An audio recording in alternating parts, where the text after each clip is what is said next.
we're going way back for this one. We're making macaroni and tomatoes. There are so many different ways. My macaroni and tomatoes is elbows, stewed tomatoes, must be stewed tomatoes. Bacon grease. Is it really macaroni and tomatoes if you don't put a little bacon grease in it? Salt, pepper, and a little bit of sugar. That's the way we're going to do it. So I'm going to bring this salted water macaroni and tomatoes. It's sort of like spaghetti. Oh. Sort of. Heavily salt your water. That's how you flavor your pasta. Bring this up to a rolling boil. And I'm going to put, I've got a 2-pound box of macaroni. For every pound of macaroni, I use 1 can of stewed tomatoes. Let's get this water boiling. Now that I have a pot of boiling water, I'm going to put in the elbows. Mom, why Here we go. We're going to give it a stir. Do you know how to keep your pot from boiling over? Let me show you. Not this plastic spoon. Mom, why do you Take a wooden spoon and you put it right on in, and the pot won't boil over. That's a good tip to have. I'll tell you all about the tomatoes, Ian. Right, I have boiled my macaroni till it's just al dente because it's going to go ahead and absorb the juice in the tomatoes. My favorite stewed tomato is Red Gold. That's an Indiana family-owned business, and I love that because, you know, I'm in Indiana.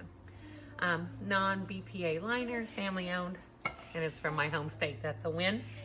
I have to have stewed tomatoes in this. They're already a little bit sweet, and those little bites of the celery and the peppers in that, I love it. That's what makes it macaroni and tomatoes for me.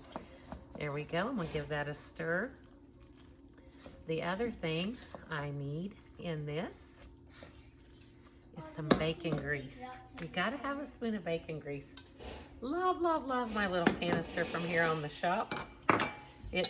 When I strain my grease through, then I take this out and wash it. So that just happened today. And then I'm gonna put a spoon, probably about a tablespoon or maybe even a little more of bacon grease. Children, be kind to one another. And then I'm gonna taste it for salt, because remember, I really salted the pot when I was boiling the pasta.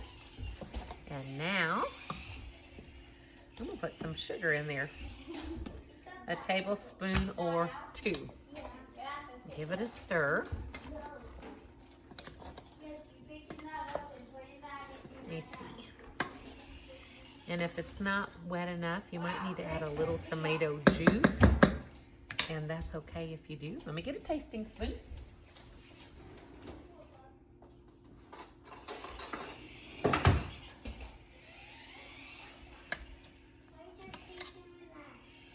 It's a big old piece of tomato. I'm gonna cut that up a little bit. Juicy and tomatoey.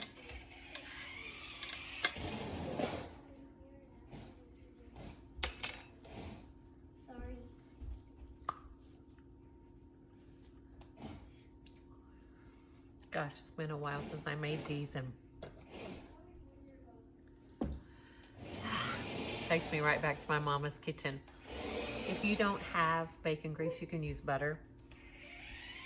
If you want to use spicy V8, you can do that. If you want to use just tomato juice and not the tomatoes, some people can and do. Chopped tomatoes instead of the bigger slices that are in stewed tomatoes.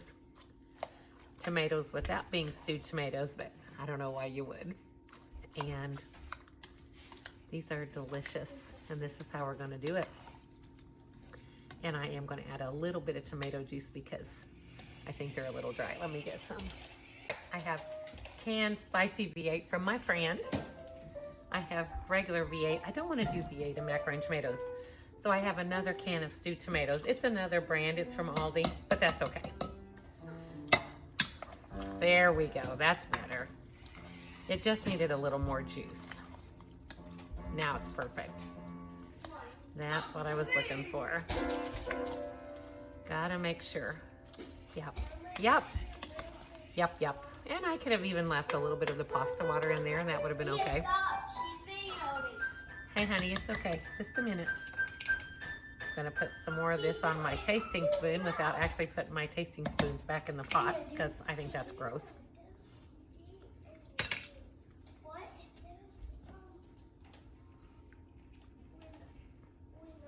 It's yummy. Needs just a little bit more sugar. You can taste the undertone of that bacon grease in there. I got a little bite of the celery in the stewed tomato. It's not too dry.